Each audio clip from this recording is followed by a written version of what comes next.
Hi, team. All right, so let's get started for today. Your homework for tonight is going to be to read pages 139 to 149. If this seems like we're skipping, it's because we're actually going to read a little bit together today during class.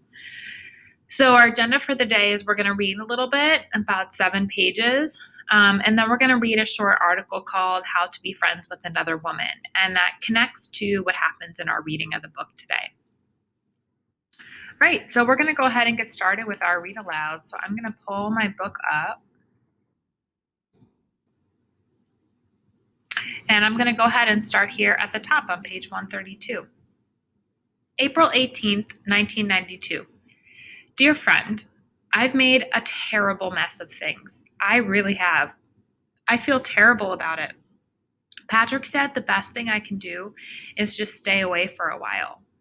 It all started last Monday. Mary Elizabeth came to school with a book of poems by a famous poet named E. E. Cummings. The story behind the book was that she saw a movie that talked about how one poem that compares this woman's hand to flowers and rain. She thought that it was so beautiful that she went out and bought the book. She has read it a lot of times since, and she said she wanted me to have my own copy. Not the copy she bought, but a new one.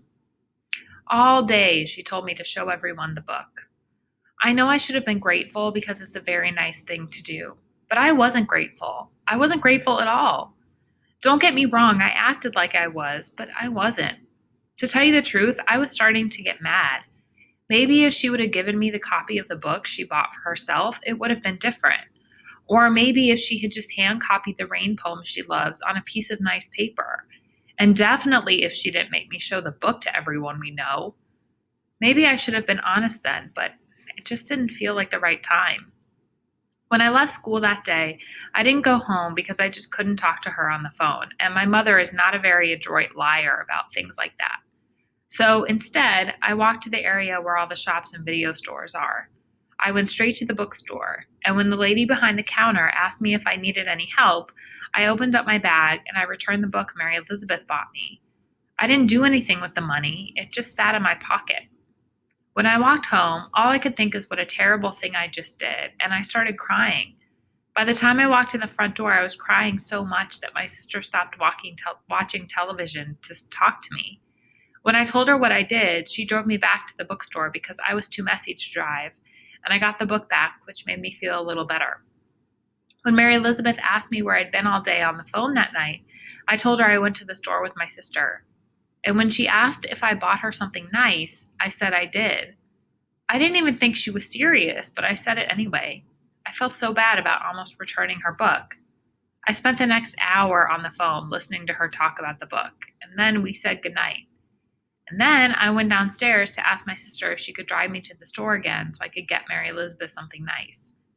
My sister told me to drive myself, and that I better start being honest with Mary Elizabeth about how I feel. Maybe I should have then, but it just didn't feel like the right time. The next day at school, I gave Mary Elizabeth the gift that I drove to buy her. It was a new copy of To Kill a Mockingbird. The first thing Mary Elizabeth said was, "That's original." I just reminded myself that she didn't say it mean, she wasn't making fun of me, she wasn't comparing or criticizing, and she really wasn't, believe me. So I just explained to her how Bill gives me special books to read outside of class and how To Kill a Mockingbird was the first one, and how it was special to me. And then she said, "Thank you. That's very sweet." But then she went on to explain that she had read it 3 years earlier and thought it was overrated, and how they turned it into a black and white film with famous actors like Gregory Peck and Robert Duvall that won an Academy Award for the screenplay writer. I just kind of put my feelings away somewhere after that. I left school, walked around, and I didn't get home until 1 o'clock in the morning. When I explained to my father why, he told me to act like a man. The next day in school, when Mary Elizabeth asked where I'd been the day before, I told her that I bought a pack of cigarettes, went to the Big Boy, and spent the entire day reading the E. E. Cummings book and eating club sandwiches. I knew I was safe saying that because she would never ask me any questions about the book. And I was right. After she got done talking about it that time, I didn't think I'd ever really need to read it myself, even if I wanted to. I definitely think I should have been honest then, but to tell you the truth, I was getting as mad as I used to get playing sports, and it was starting to scare me. Luckily, Easter vacation was starting on Friday, and it distracted things a little bit. Bill gave me Hamlet to read for the break. He said I would need the free time to really concentrate on the play. I guess I don't need to say who wrote it. The only advice Bill gave me was to think about the main character in terms of the other main characters in the books I've read thus far. He said not to get caught up in thinking the play was too fancy. So on Good Friday yesterday, we had a special showing of the Rocky Horror Picture Show. What made it special was the fact that everyone knew it was the beginning of Easter vacation, and a lot of kids were still wearing their suits and dresses from Mass. It reminded me of Ash Wednesday in school when the kids come in with thumbprints on their foreheads. It always adds an air of excitement. After the show, Craig invited all of us back to his apartment to drink wine and listen to the White Album. After the record was over, Patrick suggested we all play Truth or Dare, a game he loves to play when he's buzzed. Guess who chose dares over truth all night? Me. I just didn't want to tell Mary Elizabeth the truth because of the game. It was working pretty well most of the night. The dares were things like chug a beer. But then Patrick gave me a dare. I don't even think he knew what he was doing, but he gave it to me anyway. Kiss the prettiest girl in the room on the lips. That's when I chose to be honest. In retrospect, I probably could not have picked a worse time. The silence started after I stood up, since Mary Elizabeth was sitting right next to me. By the time I had knelt down in front of Sam and kissed her, the silence was unbearable. It wasn't a romantic kiss. It was friendly, like when I played Rocky and she played Janet. But it didn't matter. I could say that it was the wine or the beer that I'd chugged. I could also say I'd forgotten the time Mary Elizabeth asked me if I thought she was pretty. But I'd be lying. The truth is, when Patrick dared me, I knew that if I kissed Mary Elizabeth, I'd be lying to everyone, including Sam, including Patrick, including Mary Elizabeth. And I just couldn't do it anymore, even if it was part of a game. After the silence, Patrick did his best to salvage the evening. The first thing he said was, "Well, isn't this awkward?" But it didn't work. Mary Elizabeth walked quickly out of the room and into the bathroom. Patrick told me later that she didn't want anyone to see her cry. Sam followed her, but before she completely left the room, she turned to me and said, serious and dark, "What the fuck is wrong with you?"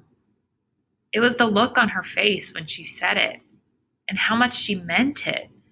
It suddenly made everything seem like it really was. I felt terrible, just terrible. Patrick immediately stood up and took me out of Craig's apartment. We walked to the street, and the only thing I was aware of was the cold. I said that I should get back inside and apologize. Patrick said, "No, I'll get our coats. Just stay here." When Patrick left me outside, I started to cry. It was real and panicky, and I couldn't stop it. When Patrick came back, I said, really crying, "I really think I should go apologize." Patrick shook his head. "Believe me, you don't want to go in there." Then he jiggled the car keys in front of my face and said, "Come on, I'll take you home." In the car, I told Patrick everything that had been going on, about the record and the book and To Kill a Mockingbird and how Mary Elizabeth never asked any questions. And all Patrick said was, "It's too bad you're not gay." That made me stop crying a little bit. Then again, if you were gay, I would never date you. You're a mess. That made me start laughing a little bit. And I thought Brad was fucked up. Jesus. That made me laugh a lot more. And then he turned on the radio and we drove through the tunnels back home. When he dropped me off, Patrick told me the best thing to do was to keep away for a little while.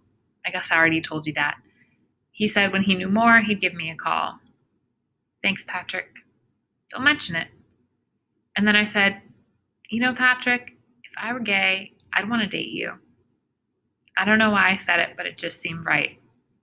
Patrick smiled all cocky and said, "Of course." And then he peeled out down the road. When I lay in bed that night, I put on the Billie Holiday record and I started reading the book of E. E. Cummings' poems. And after I read the poem that compares the woman's hands to flowers and rain, I put the book down and went to the window. I stared at my reflection and the trees behind it for a long time, not thinking anything, not feeling anything, not hearing the record, for hours. Something really is wrong with me, and I don't know what it is. Love always, Charlie. April 26, 1992. Dear friend, nobody has called me since that night. I don't blame them.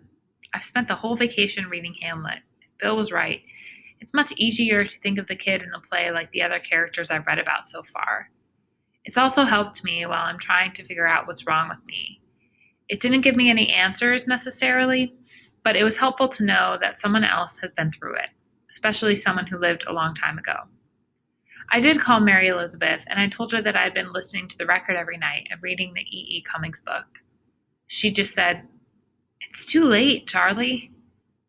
I would have explained that I didn't want to start going on dates again and I was just doing these things as a friend, but I knew it would only make things worse, so I didn't.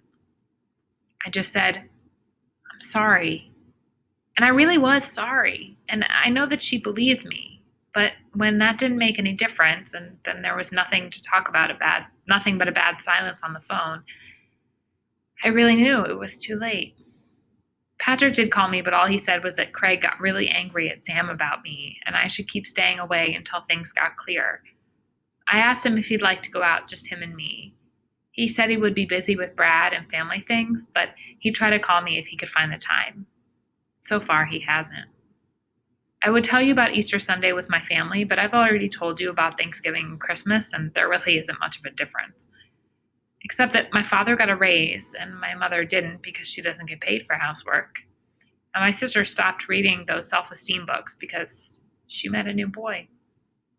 My brother did come home, but when I asked him if his girlfriend read my report on Walden, he said no because she broke up with him when she found out he was cheating on her. That happened a while ago. So I asked him if he'd read it himself, and he said that he hadn't because he was too busy. He said he would try to read it over vacation, and so far he hasn't. So I went to visit my Aunt Helen, and for the first time in my life, it didn't help. I even tried to follow my own plan and remember all the details about the last time I had a great week, but that didn't help either. I know I bought this on myself. I know I deserve this. I do anything not to be this way. I do anything to make it up to everyone and to not have to see a psychiatrist who explains to me about being passive aggressive and to not have to take the medicine he gives me, which is too expensive for my dad, and to not have to talk about bad memories with him or be nostalgic about bad things. I just wish that God or my parents or Sam or my sister or someone would just tell me what's wrong with me. Just tell me how to be different in a way that makes sense, to make all this go away and disappear. I know that's wrong because it's my responsibility, and I know that things get worse before they get better because that's what my psychiatrist says, but this is a worse that feels too big. After a week of not talking to anyone, I finally called Bob. I know that's wrong, but I didn't know what else to do. I asked him if he had anything I could buy. He said he had a quarter ounce of pot left. So I took some of my Easter money and bought it. I've been smoking it all the time since. Love always, Charlie. All right, so we're going to stop there and we're going to scoot over to our article. And this is called How to Be Friends with Another Woman by Roxane Gay. So if you don't have this up already, you can go ahead and pause the video and then just start it up again when you're ready to go.